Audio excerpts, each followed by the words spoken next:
Hello everybody and welcome back to Digital Point. As you may know, we did a video recently giving you a brief tutorial and rundown of the language learning app Babbel. Today we are going to follow that up with Duolingo. Now, I will say I am using a free trial of the premium version of this app, but it doesn't change a whole lot of the lessons that you get. You just get more customized lessons to your learning experience. But this should look pretty similar to what you will get if you just download the app for the first time. Again, like the Babbel video, I did French with very little experience.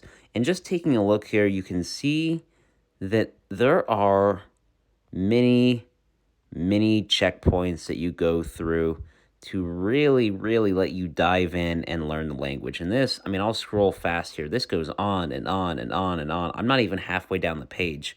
Lots of different things here. But of course, since we have just started, it'll start with the basics. I did try and turn the volume off with the audio that the app plays so you can hear the word. Unfortunately, it didn't work, so I do apologize. You are going to hear the audio, whereas I will not be able to. So I might get some stuff wrong here, but you will hear the audio. I will not be able to.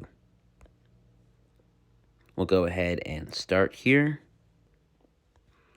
All right, so you see, again, it's just the basics like male, female, boy, girl, really just getting you a very easy introduction. Like Babbel, it does have the pictures for you to associate the word with. And again, I can't hear these. Okay, this is going to be tricky because, okay, here, we'll hit can't listen now, which is quite nice, so that if you are in a place where you either forgot your headphones or you can't have your volume on, it'll skip the listening ones for now. So went ahead and skipped over those.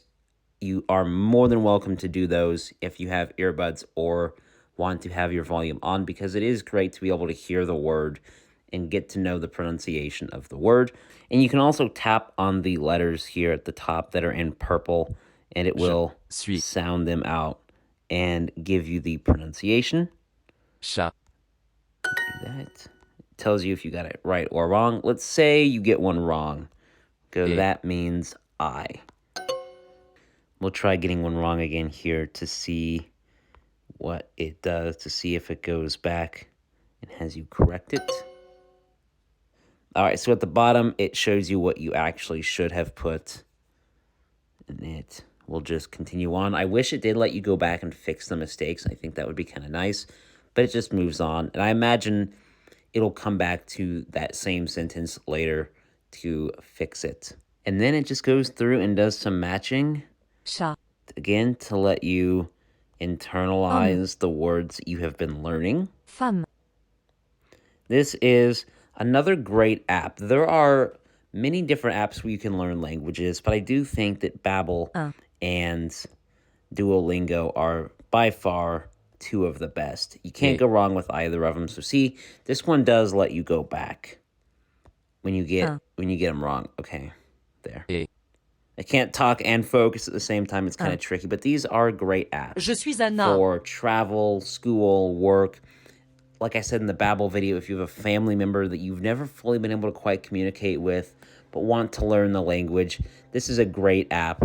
They do both have premium options, but you don't have to have them to get a good experience with the app. It doesn't save your progress with the modules that you're working on. Unfortunately, if you go back into it, it does start you over, which is a bit of a bummer. I wish it would save where you're at so you can come back and continue on later without having to start all the way over. But a little experience and extra memorization never hurt anyone. So Duolingo, do you use the app, or what is your favorite language learning app? Let us know in the comments down below. Thank you so much for watching, and as always, stay tuned for our next video. Also, a little side note before we go, you can, at the top where you see the French flag, you can add a course. So you can have multiple going at the same time. A lot of different options for your languages. Then we'll go ahead and hit Spanish as the second one. And then you can have two courses going at once. It's pretty nice. Takes a bit to load, but you can have those two courses going at the same time.